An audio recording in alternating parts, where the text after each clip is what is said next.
اللهم صل على سيدنا محمد يا رب صل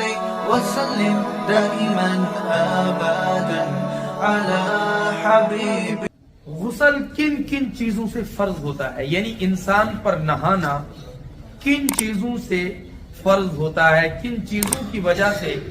انسان پر غسل کرنا فرض ہوتا ہے. ایک ہوتا ہے غسل فرض اور ایک ہوتا ہے غسل سنت.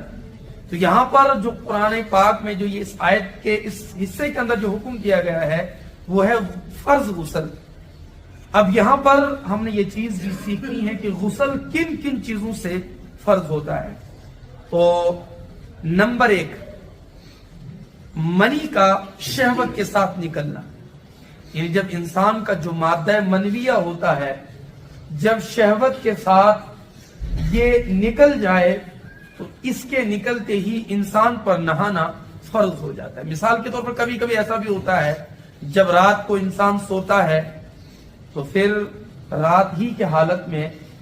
اس کے بدن سے منی نکلی ہوئی ہوتی ہے، جب صبح اٹھتا ہے تو اس کے کپڑے وغیرہ گیلے ہوتے ہیں، تو اس انداز سے بھی اگر کسی کی منی نکل جاتی ہے تو اس سے بھی غسل فرض ہو جاتا ہے. دوسرا ہے صحبت کرنا، یعنی اپنی بیوی کے ساتھ ہم بستری کرنا. اب جب اپنے بیوی کے ساتھ ہم بستری کی جائے تو مرد اور عورت دونوں پر غسل کرنا فرض ہوتا ہے. اسی طریقے سے جب عورت کو حیض آئے، جو عورت کو پیریڈ منتھلی جو اس کو حیض آتا ہے، تو جتنے بھی دن اس کو آتا ہے جب وہ ختم ہو جائے، جیسے کسی عورت کو 3 دن کم سے کم اس کی مدت ہے، 3 دن آئے، 5 دن آئے یا 10 دن آئے، تو جیسے ہی وہ مدت ختم ہو گئی تو اس پیریڈ کے ختم ہونے کے بعد اس پر غسل کرنا یہ بھی فرض ہے. اسی طریقے سے عورت کو بچہ پیدا ہوتا ہے، بچہ پیدا ہونے کے بعد عورت کو خون آتا، اس خون کو نفاس کہا جاتا ہے، اور جتنی دیر یہ نفاس کا خون چلتا رہے اور جس دن یہ نفاس کا خون بند ہو جائے اس کے بعد اس خون کے بعد بھی عورت کو غسل کرنا فرض ہوتا ہے. اب یہ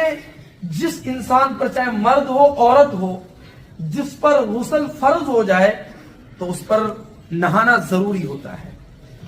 اور جب تک وہ نہائے گا نہیں اور طہارت حاصل نہیں کرے گا تب تک وہ ناپاک رہے گا. وہ اس حالت میں نماز نہیں پڑھ سکتا ہے، قرآن مقدس کی تلاوت نہیں کر سکتا ہے، مسجد کے اندر داخل نہیں ہو سکتا ہے، اور اگر خانہ کعبہ ہو تو اس کا طواف نہیں کر سکتا ہے.